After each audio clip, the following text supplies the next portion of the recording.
Hello and welcome to Ask the Accountants. We have cool friends, and today we have a cool friend in the name of Steve. Now, I think we're going to be learning a lot from Steve about his journey in the world of accountancy, well, in vendorism, really, isn't it?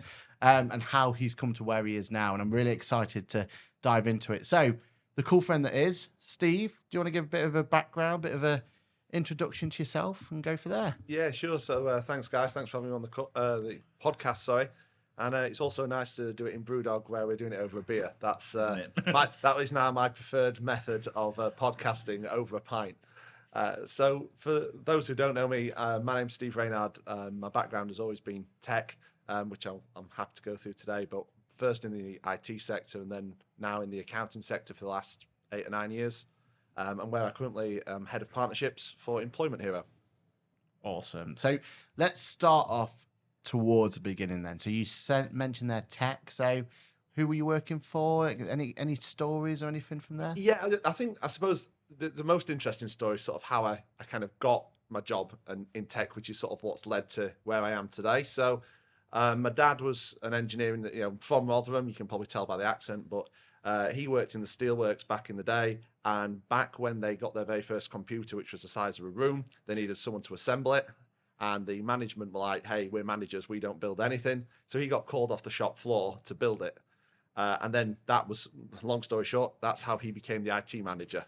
Wow. That passion for IT got me into IT, so my degree is in it. And then when I finished uni, I was trying to find a job, wanted something. I've always had a bit of patter, a bit of banter. Wanted a job in sales and IT combined the two things I've got a passion for. And my interesting story of where I got my break was I went to Sheffield. There was a Sheffield University recruitment fair. I went to that. I went to Leeds Bradford Uni, so I went to the Sheffield fair, and they said, "No, you didn't attend our university. This is trying to get jobs for people who went to our university." Okay.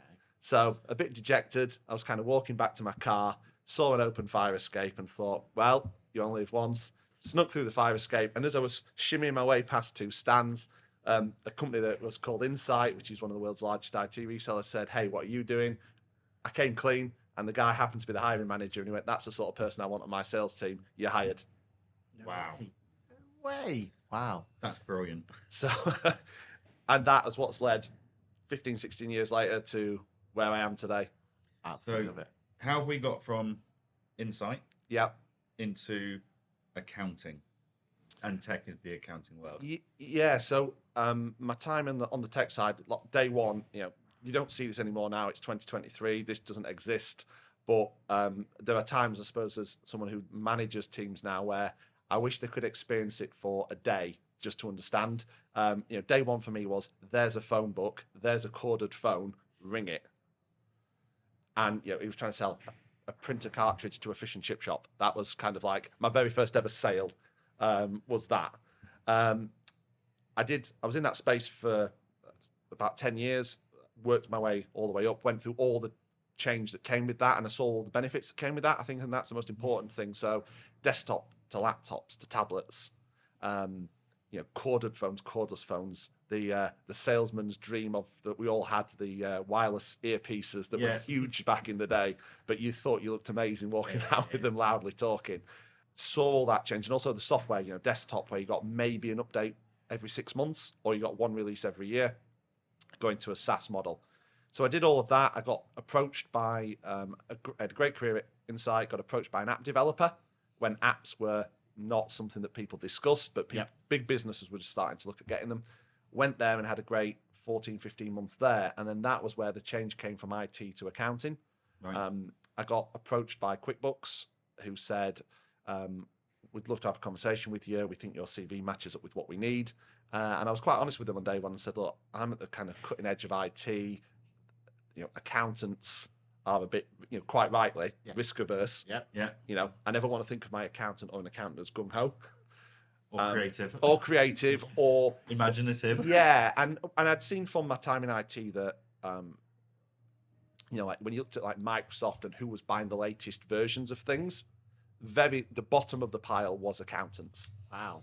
They were the last to upgrade of anything. Yeah. And I understand why, from now being in the sector, but at the time it's like, hey, look, I've got that stat in my head. You're asking me to look at and work with accountants. That's not quite appealing. But I agreed to come and meet with QuickBooks, saw the culture, saw the passion, and also saw the challenge and opportunity. Yeah. I don't like to join a company that's already sort of made it. And I don't like to join a sector where, hey, we've got everything figured out. It's the tough part on A to B, which appeals to me. Yeah. And at the time, they were talking years off this Making Tax Digital thing that's going to come in. And accountants, the pitch was, we don't need you to teach accountants accounting. Or hopefully not. Yeah. Some may disagree there, but yeah, carry on. But you need to teach them how to do that change management when it comes to IT, software, and probably hardware as well. And in that space, I had a lot of knowledge. And that was how I ended up in the accounting space.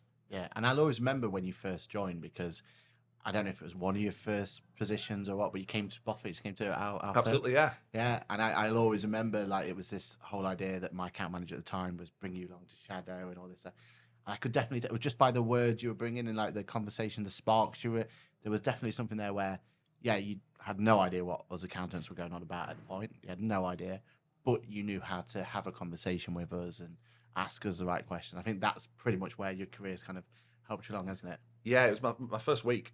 Oh, really? First week. I think you were my third client visit.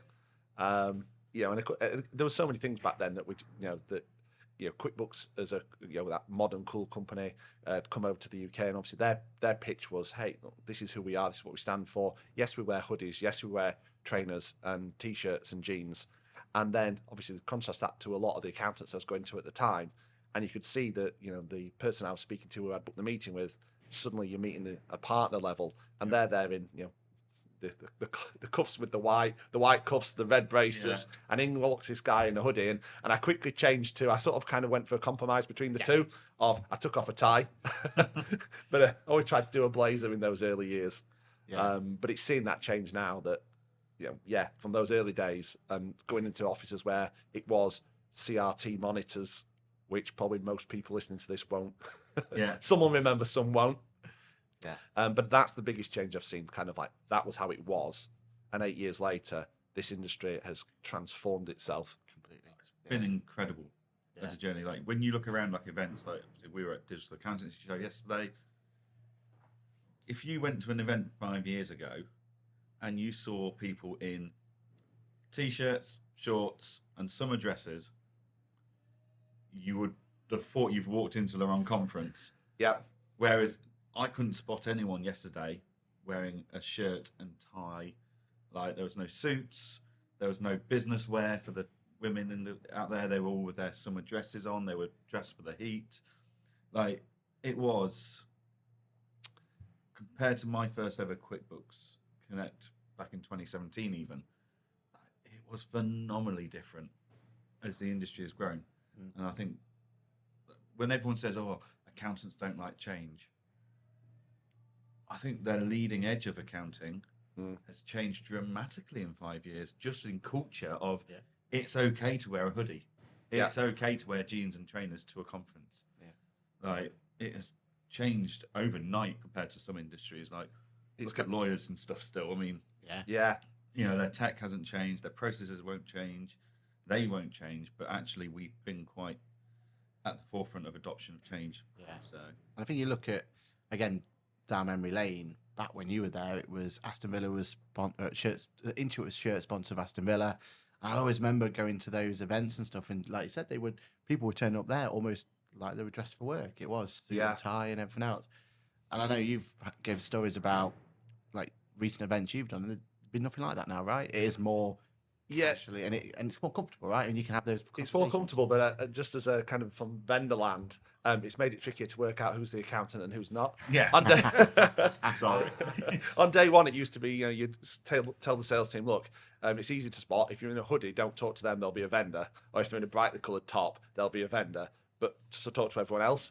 And now that's all just blended into just one big happy family. But now you are, half the conversation, hey, can I have a few minutes of your time? No, I'm actually a vendor. So. Definitely. And speaking of family, I think it's fair to say that you seem to have grown with that Intuit family. Like you were one of the key members, I would say, in terms of like the relationships and everything. For me, definitely, if I ever needed to speak to someone or needed to talk to someone, I'd come to you first, and you'll be like, "Oh, yeah, make connections. I'll do this." That's really where you kind of grew into it, wasn't it? I think so. And if you look at kind of like the key people now that has grown out and spread their wings across the industry, there was that original core, half a dozen to 10 people at QuickBooks back 8 or 9 years ago that are all now in kind of key positions across the sector. And I'll give credit where credit's due. Also, the same can be said for the 6 to 10 that did the job at Xero and to some extent Sage. There is that. There's a few like Slack groups with the old guard on it, which but it's nice to see so many still in the sector. But now, as the other firms have gone, okay, yeah, we need to adopt. Who do we bring in? Yeah, it's always those people that you see getting those key positions. Yeah. So let's continue this story then of your career. So Intuit days, that's certainly where we know you from, and then I would say, and correct me if I'm wrong here, and let me know how it was from your eyes. But to me, it looked like a huge gamble then to move over to Hammock. So talk me through that. Was it a gamble, or was it more of a, you knew what you were taking on? It was an educated risk, and how did that go for you? I suppose, yes, certainly in terms of when you look at kind of where the companies are at and the stage they're at, then it would be a risk. It would be fair to say it's a risk in that sense. I think what appealed to me was, as I said earlier, the A and the T part of that A to B is what appeals. And QuickBooks, when I joined, there were 16 clients. I was like the first person when I joined, they said, "Oh, you work in the north now." And along with a chap called Rob Hoyle, we had like Watford to Aberdeen. And there was about 6 others that had south of Watford. So our region was vast. It was huge. But then by the time I left, it's 16 clients and I got that whole area. By the time I left, I had brought on thousands of actual accountants myself. I didn't look after them all at that time because the region now had like 15 people in it. But I'd helped bring all those on. And again, QuickBooks had gone. I remember we had a party in my first week for 30,000 subscribers. And when I left, it was over 700,000. So they were wanting to, okay, we've now built out, we want to build up. Yeah. And there was that sort of pivot point where I was like, do I see that as exciting me as much as some new opportunity? Probably not. Yeah. And lockdown, everyone working from home, gave you time to reflect and think, what do I want to do next? So when Hammock came along, it just made a lot of sense that I liked their product. I'd been looking for a product because one thing I've always tried to do as an account manager or managing a team is get them to talk to their, what are the accountants asking for? Yeah. And that needs to be fed back to marketing, it needs to be fed back to product, it needs to be fed back to integration, or indeed management above them if need be. But you've got to listen to what the people are saying. And one of the things that was coming through was, how does QuickBooks handle, we've got these landlords that we only deal with them infrequently, but they have quite a lot of needs that it'd be great if that data could be pulled in. Complexities. Yeah. And is there some software that can handle that? I met with Hammock, saw Hammock, and went, here it is. Can we get a partnership going? And there was some appetite for that, but not perhaps as much as I wanted. Yeah. And then when they were saying that they were looking for someone to head up their sales team, it just made total sense. And I went there, and the 14 months I think I was there, fantastic. And it's delighted when we were at the digital show yesterday. They had a great stand at that, but I thought their stand at Accountex was the best stand there. Yeah, phenomenal stand at Accountex. So you kind of went, you got from, although I suppose it depends what B looks like for each individual, but you got QuickBooks from A to B. You were getting close to that B point for QuickBooks. So when an opportunity comes up for an A2 journey again, then obviously Hammock was that opportunity for you again. Yeah, definitely. And I also think I was ready to, I'd sort of, temporarily or, I'd interim managed teams at QuickBooks, but I was ready to take that full step to go, they quite liked me doing the account management and when needed the management, but when you want a full-time piece in that space, there wasn't that opportunity at that time. Career progression. Yeah, so Hammock gave me that, yeah, and all the exciting things that came with it. So there was a lot of people coming in, and the thing I also liked about just one thing to call out to Hammock, 'cause I think it's important. Of their culture is amazing and what they stand for, and they have various different recruitment avenues.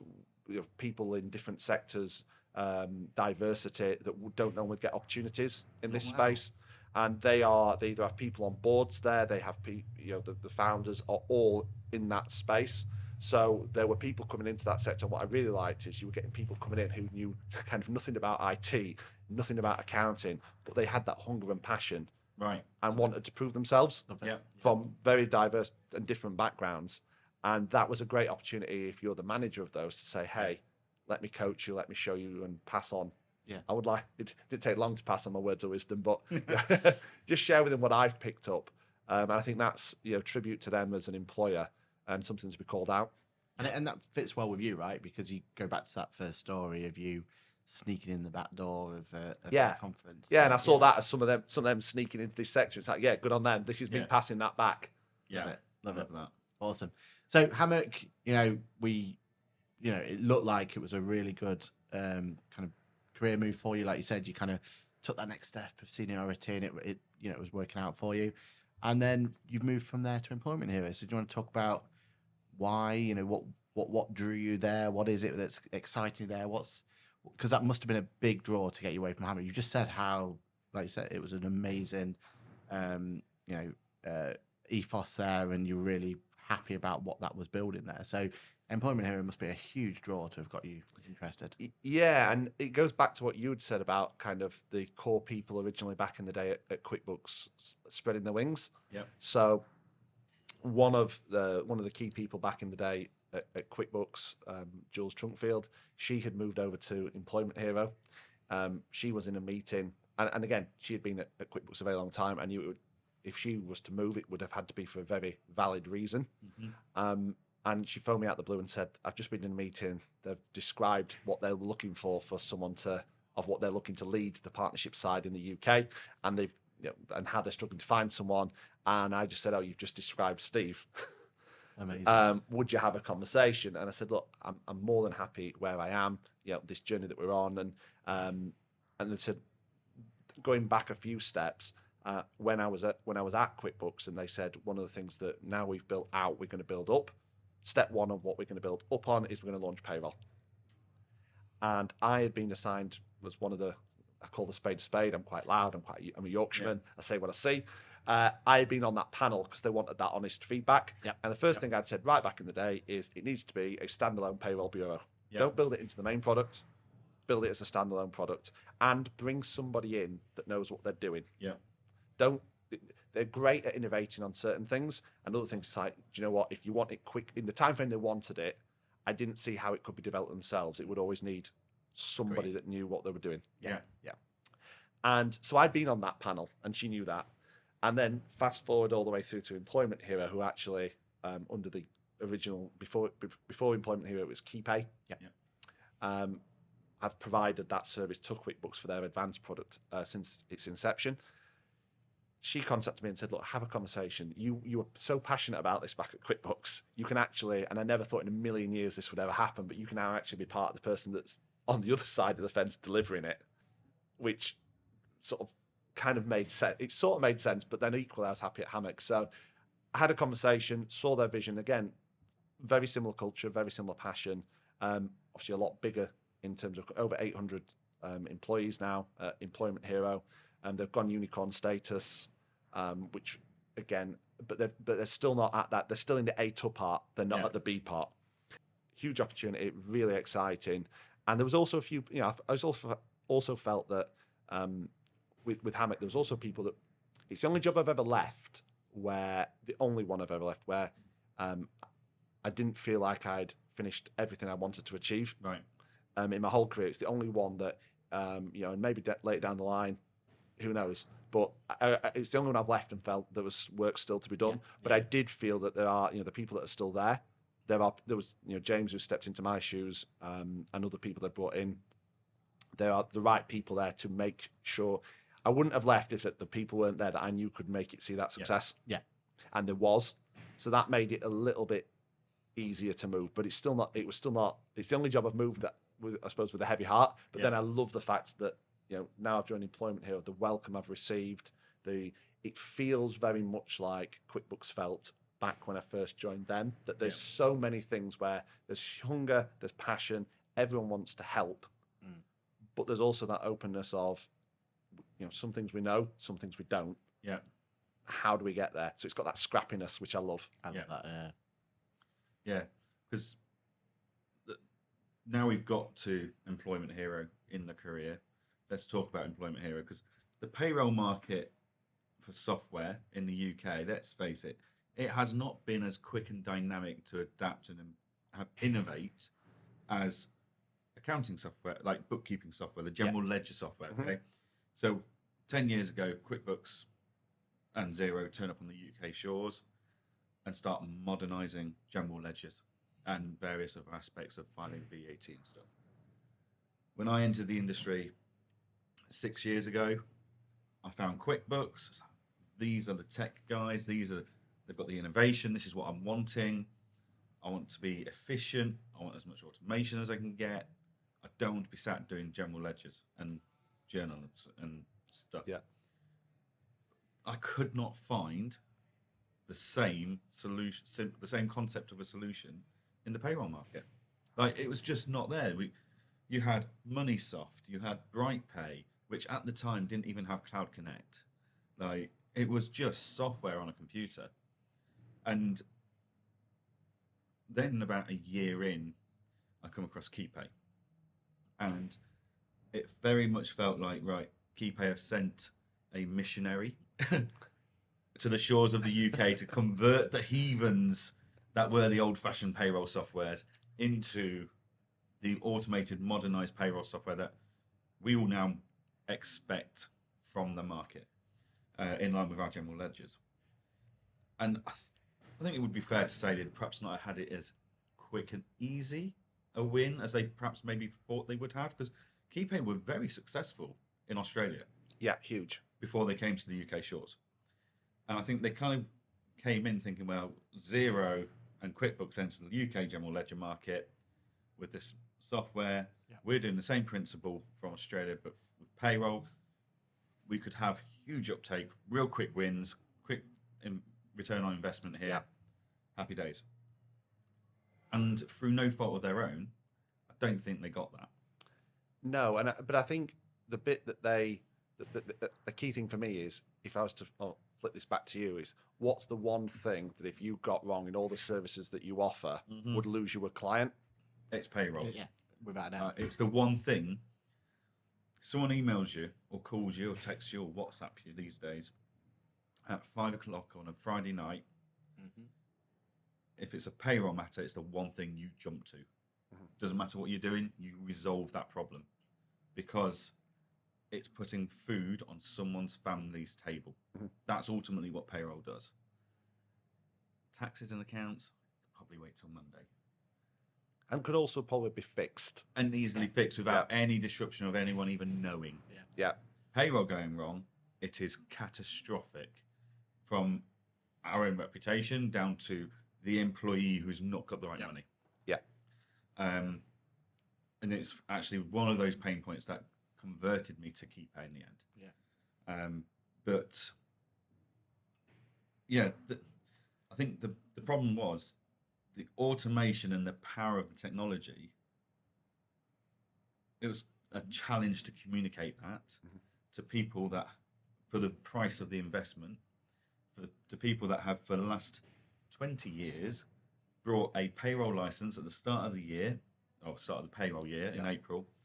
There was no updates or anything. You installed the software, you put your license key in, and that was it for the year ahead. If you wanted to put it onto another computer and someone else go and do a bit of payroll, then you backed it up, you took the backup file, you put it on the computer. So very 1990s. But we didn't have to do any of that with KeyPay. But I think it was a real challenge for not just KeyPay, but anyone going into this online cloud-based payroll world to communicate the value. But I think from going to conferences and stuff, I've seen a pivot. I've seen the changing moment. And by what we're seeing with KeyPay, I think KeyPay, or now Employment Hero, Yeah. have seen that moment themselves to the point we are now seeing massive investments. I mean, you're basically launching a UK division of KeyPay with a full company organisation structure with MDs all the way down.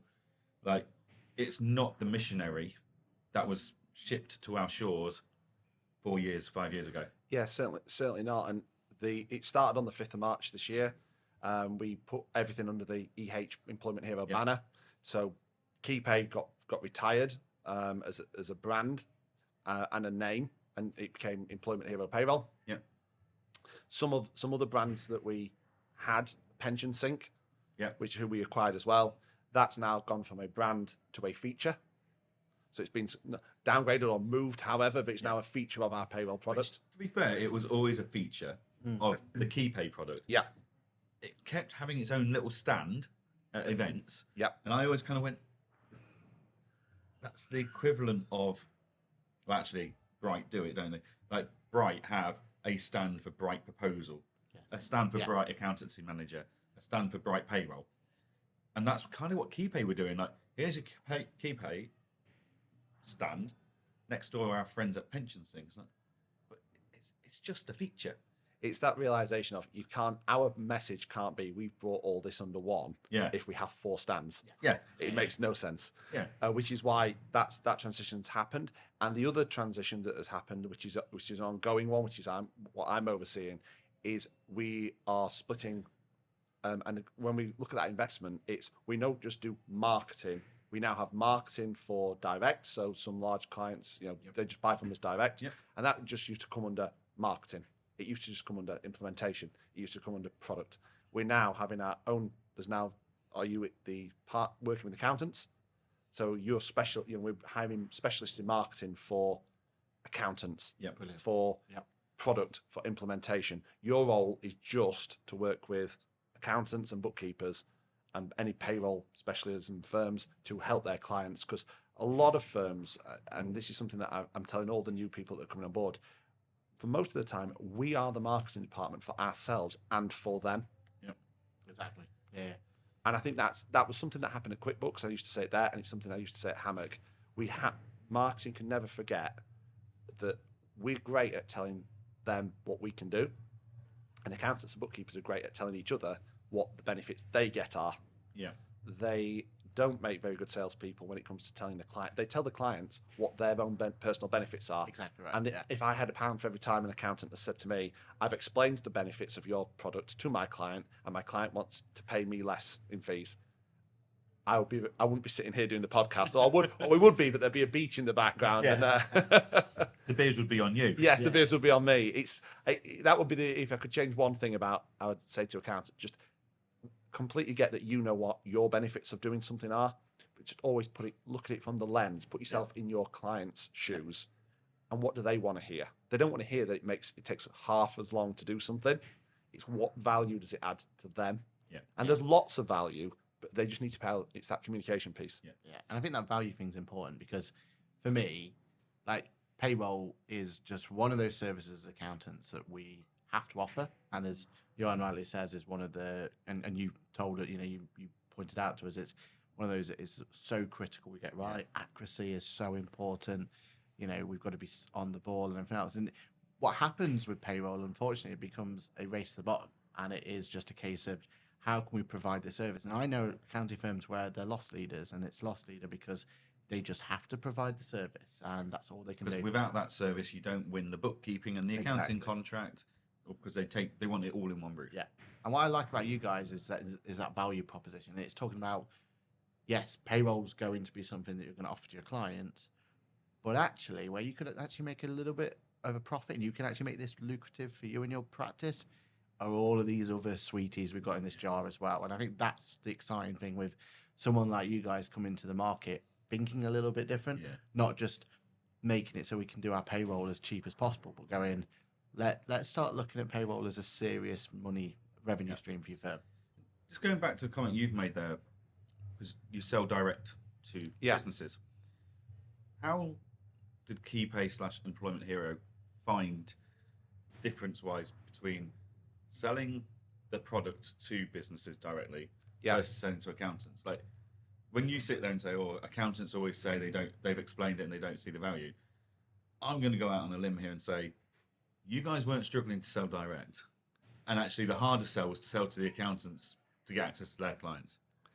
Yeah, it's what's funny is it's that I know my clients and they don't want. Yeah. But then when and I'm not saying that we speak to their clients, but when we and our direct team speak to whoever contacts us, whoever reaches out to us and say, hey, can you talk to me about how you solve for payroll, HR, and everything, and the wider piece, they just buy in straight away. The buy-in is instant. It's something they're looking for. And I'll give a good example, but without naming names. So my father-in-law runs a successful, or my in-laws, should I say, run a successful business. They deal with a top 100 accountancy firm. And up to about the start of the year, towards the end of last year, start of this year, payroll for him was, and he's had the business over 20 years, was a PDF arrived for the, say, 20 staff that they have. And it was a single PDF, 20 pages long, with each page was a individual's payslip. He then had to have and again, the accountant, did they realize this? Who knows? But he then has to have an Adobe, whichever license, one of the expensive ones, to be able to cut the document up. And he, as the owner of the company, once a month, takes a 20-page document, cuts it into 20 individual documents, has to email them individually and make sure he's put the right attachment on it, save all those to relevant folders, because they're going to want a copy of them at some point when they need a new mortgage or a house, or something's happening. I left 3 years ago. Can I have my P60, P40, whatever it might be? As a functioning adult, I've been unable to maintain my records. Absolutely, so absolutely. I'll go back to my employer. I need all this, and he had to do all that, and it could only be him because he owns a company. He can't delegate that to the office manager or someone else, because then they would see everyone's pay, including his own. Yeah. And that was how a top 100 delivered payroll to him. And I bet if I had gone to that particular accountancy firm and spoke to that particular person in payroll, they would have said, great offering that you do with the app, the access 24/7, everything's live, a portal if they don't want to use an app. No, I know my clients, they don't want that. Or I bet they do, but they won't pay for it. And the feedback from my father-in-law, who I spoke to about this, is like, the hours that took up a month, and the faff when, if someone's left and it's not been that amicable, and they ask you a year later to provide something, it grinds your gears to have to go, do you know what? Big breath in, I'll go and do it. It's much better now to go, send your app. Yeah. Well, I don't know my login. That's your problem. Like, it's on there. It doesn't matter if you're a current employee or not. The data is always there, always accessible. It's there. And just not having to do that. And if you'd been told without doing any sort of hard selling here, our pricing is up to a couple of pounds per employee per month for the very top one.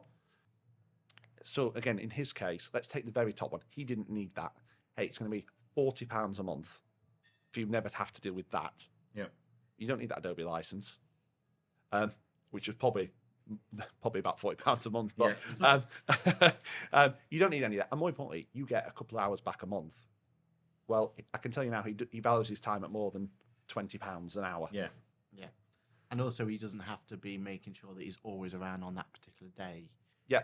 If he needed to go, if he wanted to go on holiday, he could work around it. Yeah. It's that sort of thing. It seems simple, right? And it seems straightforward, but actually that quality of life when things are automated properly is what it's all about. And I remember the key reason I started using your solution is because for me, it was that holiday was done all in it. Like that was the same solution. You saying there is exactly what I was doing. I was getting these requests in for holidays and having to go on an Excel spreadsheet and update the Excel spreadsheet and going down here and then making sure it's in the calendar and all this, that, and the other. Switch over to you and suddenly I do none of that and I just press approve. Done. Yeah. And that's it, right? It's that, my clients like my spreadsheet. Do they? You could modernise and have unlimited holiday for your employees. And Well, then they just go into the employee holiday leave calendar, which is on Outlook, and stick their leave in. Probably not best for this podcast, but yeah, they do kind of get unlimited as well. Okay. That's another reason for another day. Anyway, moving swiftly on. Yeah. But you've got to be excited by all these innovation stuff, because I remember you telling me at Countex you've got some more coming as well, haven't you? That you're excited to talk about. Yeah, definitely. So the main thing for us is that making a material difference to the firms that I've worked with over all these years. It's great. The nicest thing now about being in this sector for 8 or 9 years is seeing the actual change, because a lot of it on day one was the theory is if you do this, you might get this out at the end.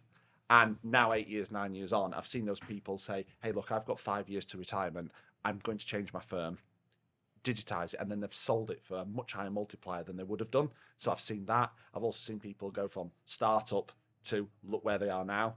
And I've also seen those traditional firms go from, look, we're going to have our centenary next year, where they're probably, of all the people, they're the hardest ones to turn and change, because there's a lot of people involved there and not a lot of them are for it. Yeah. But where we're at now is kind of all the firms, I've seen all the outcomes, and then where Employment Hero has now got to is like, well, how can I? They're all now saying to me, well, what's next? Not the ones who've retired. They're like, thank you very much. Yeah. But those firms that have kind of, I've now proven it out, or they've seen the benefits of going down that journey. So now the conversation is, hey, you've probably not looked at payroll. That's the one you've left. Totally understand why you've left it. As we discussed earlier, it's the one where if you get it wrong, your clients will not like you a lot. But you've got to look at the value to, your clients will probably say it's okay because they don't know any different. Yeah. And a fair point, my father-in-law didn't move accountants. It wasn't painful enough, but it was painful. Yeah. And I asked him, in the 20 odd years that you went down this process, did you ever question it? He's like, no. I assume that that's the process. Yeah. But of course, the risk is, You don't know. as we're going to discuss in shortly about what's going to come next. If someone else had come along and said you don't have to do any of that, and it's £100, £200 a month more than what you're currently paying, he was gone. He was gone, and I think that's some of the risk that's going to come forward. But to your question about where we're going next, it's 4 pillars that we've got. We've got our payroll at the moment, and this is out already. So in Australia, this is currently live. In the UK, we've launched HR and payroll combined on the direct side, and that's now coming in on the accounting and bookkeeping space. The reason it's a little bit behind is there's, to explain, there's sort of 3 tiers to it. You need an account for every employee, you need an account for every employer, and then the bit that's taken a bit of development for this sector is then you need that other tier for the accountants and bookkeepers, the managers of the managers kind of access. So we always have to build that extra bit on the pyramid when we're doing the indirect side. So payroll, HR, recruitment and rewards, so and stroke recognition. Yeah, love it. So like that, there's a lot there around. Yes, we call them internally like hero dollars, but each firm can call them whatever they like. So ways to reward them, discounts on high street stores that they can use those vouchers on, but also just mental health check-ins. When they log into the app, hey, how are you feeling today? Getting that feedback. So if you have got remote workers, they can get that anonymous feedback and isn't that company trending up or down in terms of employee morale. Yeah. Love it. And then the recruitment piece is going out. We connect to all the job boards. People can post job boards. If you are an employer, you can make it just visible so that the staff, they can't just go out and find other jobs elsewhere, because that's a question we always get asked. But they can see all internal jobs. Yep. Because again, remote workforce now, how do they hear and see about opportunities? It's much harder because there's not someone just discussing it in an office.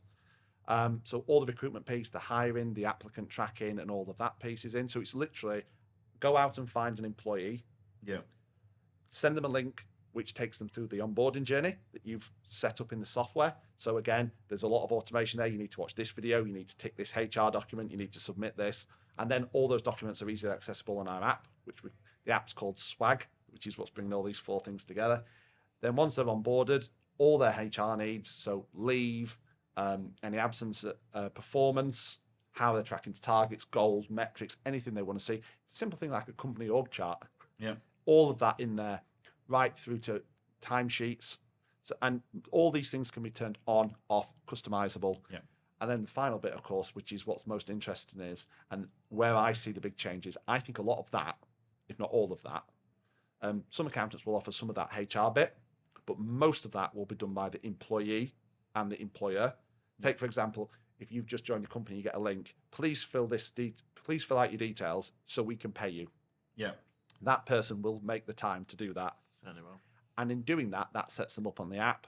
So then they can log in and see their pay slips. They can put their leave in. It sets them up on it. Yeah. How do you get them started on it?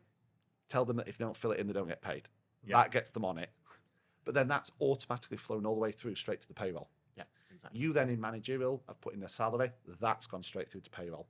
So then when you at the back end as the accountants are picking up that payroll, you've got they change their address, it changes their address. They update the bank, it updates the bank. They submit a timesheet, the manager approves it, it puts it straight into the payslip. All you were doing is just click run and obviously looking for any things that need your specialism. Yeah. But all that data is feeding in and it's all on a single login on a single platform. It's the dream.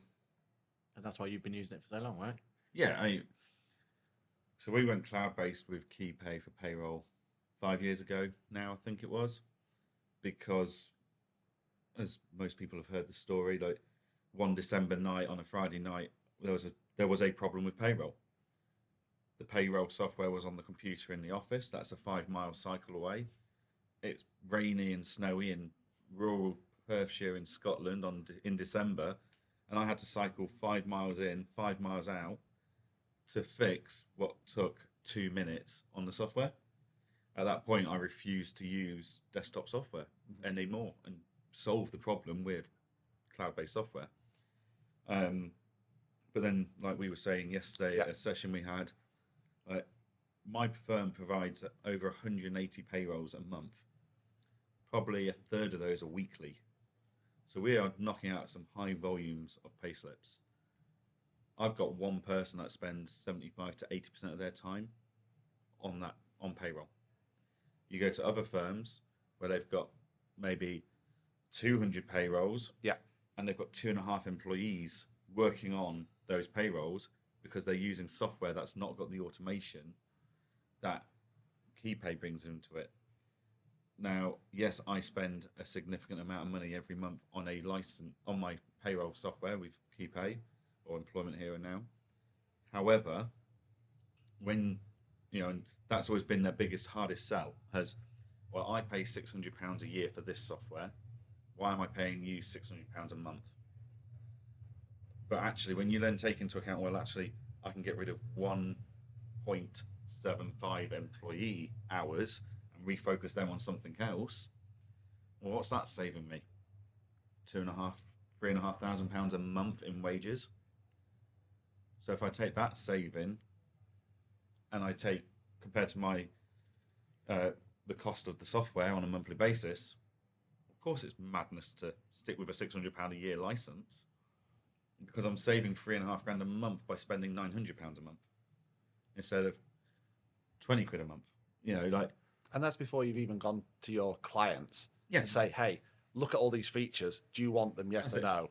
And that's before we enable the kiosk, the timesheets. We've got so many clients using the kiosk and timesheets, and they love it because they used to sit there at the end of every week or month.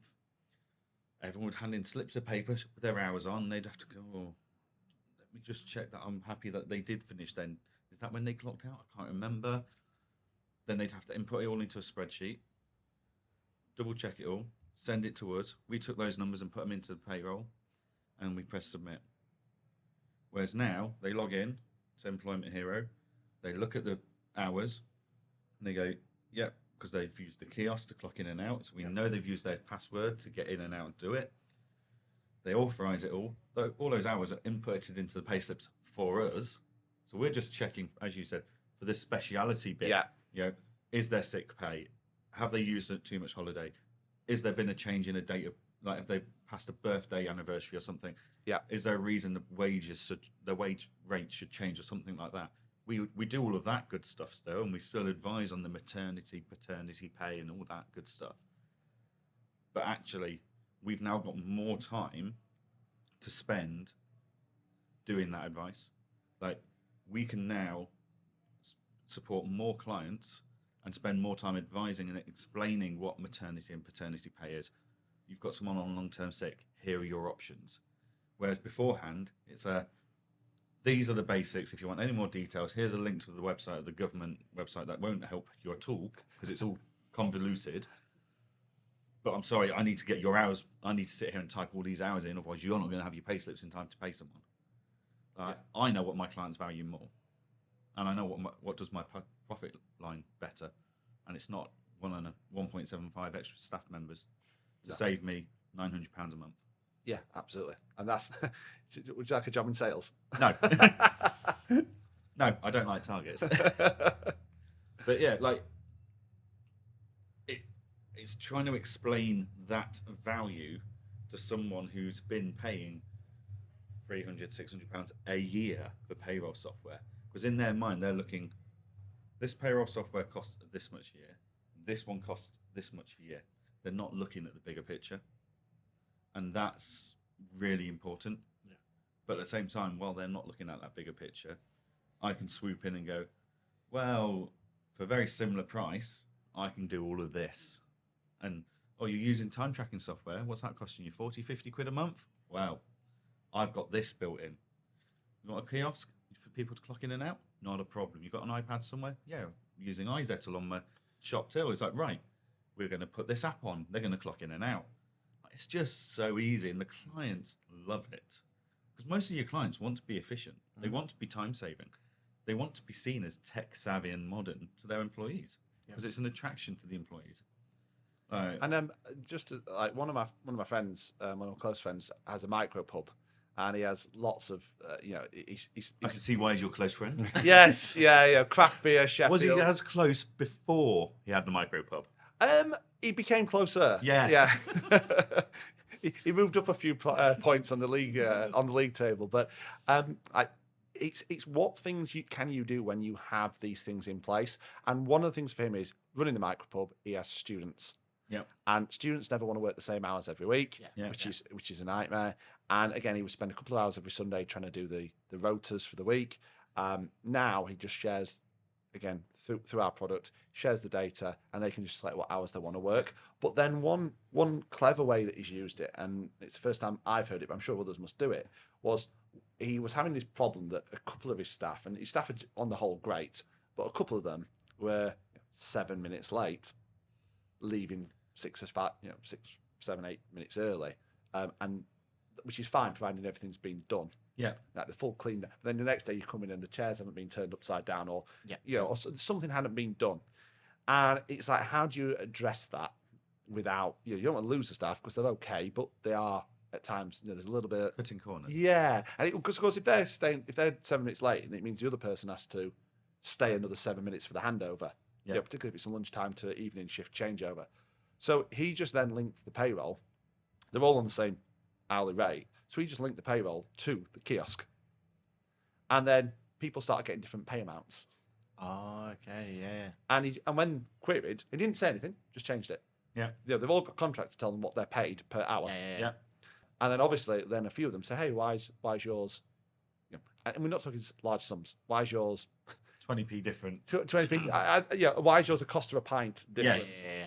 And suddenly he's like, well, it's done on when they clock off and you clock on. And he's never had the problem since. Brilliant. And I think the devil's advocate here is with all of this software getting as good as it's getting, is automation, it'll cost jobs and all this, that, and the other. And we have had this conversation many a time on this pod. It's not true at all. What I think we're showing here, and I think all of what you've just said and what Johann's just brought in terms of ways in which we can improve a client, it's that way for accountants to start adding value and start doing that business advisory again, isn't it? Like, business advisory shouldn't be this scary word where we've got to relearn this whole new section and we've got to start studying and get a business advisory degree. Business advisory is those stories you just said then, right? Yeah. Like, you're listening to one client, has one problem, you're solving that problem. Let's see how many of our clients we can help going there. And with tools like yours, then that's what we're doing. We're adding value, and clients are going to be willing, hopefully, to pay a little bit more if that's the case. But if not, they're going to be a lot more sticky with you, and they're going to refer you to X, Y, Z going forward, right? Yeah. Yeah. Every time that client is in the pub with his mate, and his mate's, I've got to sort bloody payroll out, or I've had this issue. It's like, I've never had these issues. I've got this great bit of tech that My accountant sorts it all out. It's fantastic. Like, it's such an easy referral. I would say, and this is probably, I hope there's no other vendors listening on this, but if you ever want a great advocate for someone to sell a lot of product for you, anyone who runs a pub is brilliant, because obviously people go They on. talk a lot. They talk a lot, and people go in a pub to have a pint and moan to the person behind the bar on what their problem is. Yeah. And if it's something that our tech can solve, like we've picked up quite a few clients, and he's been one of my good salespeople over the years. That every time someone comes in and it's to do with accounts or bookkeeping or whatever it might have been, I was working out at the time. He's got the answer, and he can in this particular case, he can demo it. Yeah. Yeah, definitely. I've got just one other bit I want to kind of go to your career progression and going through from there. I think, like, when you first started, we've just done digital accounting show, and we're kind of in that element at the moment where we're talking about conferences and everything else. When you first started, your role would have been just to turn up at these conferences, right? Yeah. You would have been given a role, turn up, Steve, go sell this, go stand by this kiosk. Yeah. Try not to be too hungover on day 2. Yeah, exactly. Typically, yes, yeah. But now your role is, it seems to be like you're almost running that event in terms of when you're there, you've got a team to manage, everything else. How has that shift been for you? Because I saw you, we're trying to, do our grid walk. We're trying to, show people behind the scenes a little bit. I remember seeing you guys, and you a bit stressed on account X, was to say the least. But I think you just realise how complex it is. Yeah. It is now. Like, back in the day, it was you turn up with a backpack on, and you've got a dozen notepads in it, branded notepads, and 3 dozen bags of branded pens, and then you stand behind a small plinth, and that's it. that's your day done. There's no screens. Yeah. There's no connectivity. You don't need to have a video streaming in the background. You don't need to think about lighting or, and certainly, the vendors, unless you were the main sponsor, were never, speaking slots. There was a single stage. Yeah. Yeah. And there was probably 6 speaker sessions throughout the day, and that was it. And now that whole thing has transformed. And I think and I've certainly had to look more about, for people attending, how do we deliver value to those people attending? Yeah. It's not window shopping anymore. It's they're coming with a purpose in mind, but then they also have a bit of free time. And it's that, how do we make sure that if one of the things that they're here to see, if it's not payroll, how in that free time, that wandering time, do we deliver enough value to them so that they come to us and say, yeah, do you know what? What are they doing on that stand? It is daunting. And there's also, the big one is, I saw that Accountex for 2024 have announced that it's going to be, over 250 vendors. How that is a lot more noise. Yeah. How do you stand out in that? Yeah, and simply, there's so many things now, and these are conversations that have been had. Yeah. It always used to be, you've got Xero, everyone's got their own colour. Dexter's got the orange. Yeah. QuickBooks have got the light green, Sage's got the dark green, Xero's got the blue. But now, if there's 250, they don't make that many different colour t-shirts. And are we picking a colour that's too similar to somebody else's, or someone else who's in the same space, or do we partner with people that are all the same colour? There's so many different things that are coming through now that we never considered back in the day. Yeah. Even the design of your socks, I remember that being a big thing before, right? It's the most commented and most liked and most viewed post I've put on LinkedIn this year. Was marketing, and not intentional. Yeah. Marketing sent me 3 designs, 1, 2, and 3, and said, "Hey, we're going to order you some socks. Why not?" Socks are a key draw in this this swag brand and merch game these days. And I said, "Which ones do you want?" I thought, I don't know. I'll just ask. I'll ask the community. Put a tweet out, put a LinkedIn post out, and it caused fierce debate. Yeah. Well, I did a post about socks about just over a year ago, and it had over 50,000 impressions, hundreds of comments and reactions. It's like, if you post about a book that inspires you, or a podcast that inspires you, a matter of tax or whatever it is, you'll get a couple of thousand impressions if you've got a good following, blah, blah, blah. But then the people of LinkedIn go, "Well, this is a place of professional discussion." But I'll tell you what, socks motivate us. I don't know why. I don't know. I'd love to know. I think Yeah, there used to be like the Fun Sock Friday kind of thing, Yeah. which I think that's where it comes from. Where you're the accountant in the pinstripe suit in your 3-piece with the braces and your And tie. the and only everything. personality you were allowed was your tie and your socks. Yeah, so I think, and no one wears ties, so that Yeah. leaves the socks, and I think that's where it comes from. But And we all wear socks. yeah, And you know what? We're not overly worried, are we, about socks? Like, we're not worried about if are my socks trendy? Are they Adidas or Nike socks?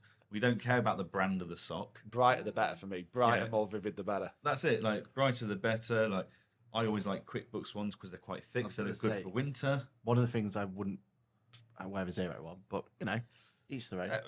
Yeah, but again, it's part of your personality. Yeah.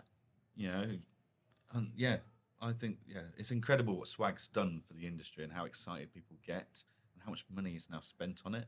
Definitely. But yeah, You still get the people coming in kind of with the bag and just, we had this at Accountex, someone just, you turn your back for a second, and if you don't, and they just came with the bag and just swooped across and just took the whole, everything, just took everything off the They top. saw me. I thought I was Yeah. feeling really selfie then. So that's why I've come here today. We need you Yeah. to return the water bottles, the pens, the mugs, the socks. Yeah. I think it's right. So I feel like we've learned a lot, especially LinkedIn. Now we know how to unlock it is socks. Socks is yeah. And I think the reason we see you as a cool friend, I think it's just that evolution, right? You've went from, for me, literally your first week into it Yeah. to where you are now. It's amazing to see. What bit of advice would you give anyone who's kind of going through what you're doing now? Like maybe they're at, a sales position or whatever it is. What do you think you've done that's got you out of that noise that made people go, you know what? That's the guy I want to put my hat on. Yeah, what would let them get that phone call from someone like Julia going, someone has just described you in the role they're looking for, would you have a chat? I think don't be afraid to always be close. Have your ear on the ground and listen. Active listen to what your it doesn't matter if it's accounting, sales in general. Yeah. What are your customers telling you they need? And listen, and don't be afraid to ask why. Particularly in the accountancy space, accountants they love nothing more than sharing their knowledge, sharing why. Asking why is great. The thing I see more now, the industry in this space is huge now. There's 10 times the vendors that there were, and people employed by vendors than when I joined. So it's a lot harder to stand out now. Yeah. But don't be afraid to be a voice and challenge back. There's a lot I see now where I always say you can make the right decision, the wrong decision, or no decision. And there's a lot that make no decision, and that's the worst thing you can ever do. Yeah. Make one of the first two, and if you get it right, great, you look good. But if you get it wrong, also hold your hands up, but pivot and learn from that fast. QuickBooks works off the Eric Ries Lean Startup strategy, and both of the companies, Hammock and Employment Hero, have lots of those elements to it. You're going to fail fast, learn from it, but speak up. There's not enough. There's not enough personalities challenging and speaking up for what, and speak up not just not on what you're thinking, but what you're being told by your customers, and do it in a constructive way, not a destructive way as well. Yeah. A lot of people would speak up and stand out as the martyr, and actually they damage their reputation, they damage their relationships by doing it because they do it in a destructive way. Yeah. Whereas if they can look, I'm telling you the feedback, it's really important. If you're not sure if it sounds right, come and sit on a call with me. Like, let me help introduce you to the people telling you this. If you have that constructive method, then people take what you're from then onwards. People will always go, oh, when Steve tells us this is what the clients are saying, this is what the clients are saying. Yeah. Like, it's proven. And if you want, I'll get the client and they can speak to you. Yeah. And that pays out when I look at who are the strategic partners at QuickBooks. All bar one, and that's purely on geographic location. All bar one, I've had some involvement in throughout my time there. Amazing. And that, when I looked at when QuickBooks ran Firm of the Future, I'm still the only person to have two of my firms win it back to back, and then the other 2 years they were runners up. Really? No one else had that, and that's because I was involving my customers in what the company was trying to achieve. Steve, this has been insightful. Thank you very much. Thank you for your time. This is your moment. Plug anything that you want to Where can they find you? What you want to tell them? Anything to look forward to in Employment Hero? Anything else? Go for it. I just think if you're not following us, just follow me on social media, follow Employment Hero.